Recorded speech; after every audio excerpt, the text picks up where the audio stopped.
Sir বন্ধুরা, একটা question দিয়ে শুরু করি। অবজেকশন আসলে কি? কেউ যখন আপনার কথার বিরোধিতা করে, নাকি কেউ যখন আপনাকে চ্যালেঞ্জ করে, নাকি কেউ যখন বলে I don't agree with you? Most of us তখন আমরা কি করি? আইদার আমরা ডিফেন্সিভ হয়ে যাই, অর ইমোশনাল হয়ে যাই, অর আমরা এটা প্রুভ করতে ব্যস্ত হয়ে যাই যে আমি ঠিক, তুমি ভুল। কিন্তু রিয়েলিটিটা কি জানেন?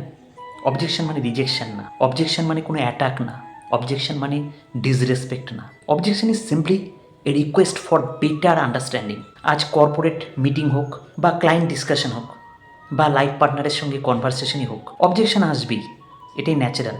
কিন্তু কোয়েশ্চেন হলো আমরা রিয়্যাক্ট করব নাকি রেসপন্ড করব। কারণ রিয়াকশন আসে ইগো থেকে, আর রেসপন্সটা আসে ক্ল্যারিটি থেকে। আজ আমি আপনাদের এমন একটা স্কিলের কথা বলবো যেটা যদি আপনারা মাস্টার করতে পারেন, আপনি শুধু আর্গুমেন্ট জিতবেন না, আপনি মানুষকে জিতবেন। এই স্কিলের নাম অবজেকশন হ্যান্ডলিং উইথ অ্যাডাপ্টেবিলিটি। আর আশ্চর্যের বিষয় কি জানেন? এই স্কিলের সবচেয়ে পাওয়ারফুল, ডিপ এবং টাইমলেস এক্সাম্পল আমরা পাই কোনো এমবি ক্লাসরুমে না, কোনো বোর্ড রুমে না, আমরা পাই ভগবান স্বয়ং লর্ড শ্রীকৃষ্ণা, তার কাছ থেকে। আজ আমরা শিখব অবজেকশন হ্যান্ডলিং স্কিল শ্রীকৃষ্ণের ওয়ে। তো মহাভারতের কর্ণ আর অর্জুনের যুদ্ধটা শেষ। রথের চাকা ভেঙে পড়ে আছে, ধুলো, রক্ত, ক্লান্তি সব একসঙ্গে মিশে আছে। সেই ভাঙা রথের পাশে দাঁড়িয়ে একজন যোদ্ধা শেষবারের মতো প্রশ্ন করে। এই প্রশ্নটা ছুড়ে দেয় সে কর্ণ, আর যার কাছে প্রশ্নটা যায় তিনি হচ্ছে স্বয়ং ভগবান শ্রীকৃষ্ণ। কর্ণ বলে, হে মাধব, আমার কি দোষ ছিল? বন্ধুরা, এই প্রশ্নটা শুধু কর্ণর না, এই প্রশ্নটা প্রত্যেক সেই মানুষের যে সৎ থেকেও অনেক কিছু হেরেছে, হারিয়েছে, যে ট্যালেন্টেড হয়েও বিভিন্ন সময় শুধু খালি ইগনোর হয়ে গেছে, যে লয়াল থেকেও ডিসপোজেবল হয়ে গেছে।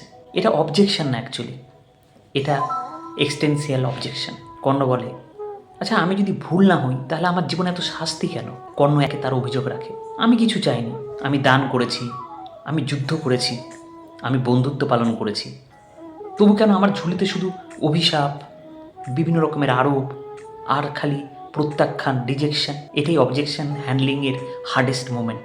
যখন অবজেকশন আসে ফ্যাক্ট নিয়ে না, আসে আইডেন্টিটি নিয়ে। কৃষ্ণ তখন কোনো আর্গু করেন না, কাউন্টার কোয়েশ্চেনও ছোড়েন না, কোনো পাওয়ার দেখান না, তিনি শুধু শোনেন। কারণ ডিপ অবজেকশনকে হ্যান্ডেল করা যায় না লজিক দিয়ে, এটাও হ্যান্ডেল হয় স্টিলনেস দিয়ে। কৃষ্ণ ধীরে বলেন,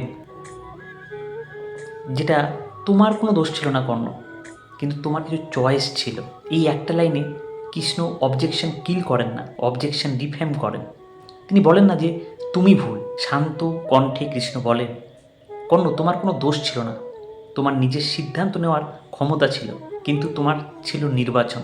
আর মানুষ নিজের নির্বাচনের মাধ্যমেই কিন্তু নিজের গল্প লেখে। এই কথা শুনে কর্ণের চোখ ভরে উঠল।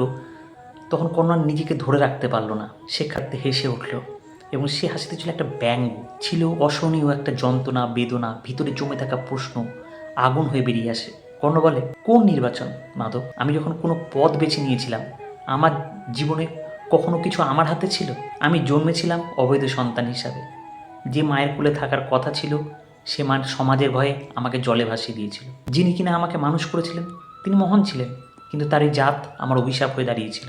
আমি যখন বিশ্বের সামনে দাঁড়ালাম, আমার দক্ষতার আগে আমার রক্তের পরীক্ষা হলো। আমি রাজকীয় ছিলাম, কিন্তু আমাকে বলা হলো রথ চালক। আমি ক্ষত্রিয়র পুত্র ছিলাম, কিন্তু আমাকে বানানো হলো সুতপুত্র।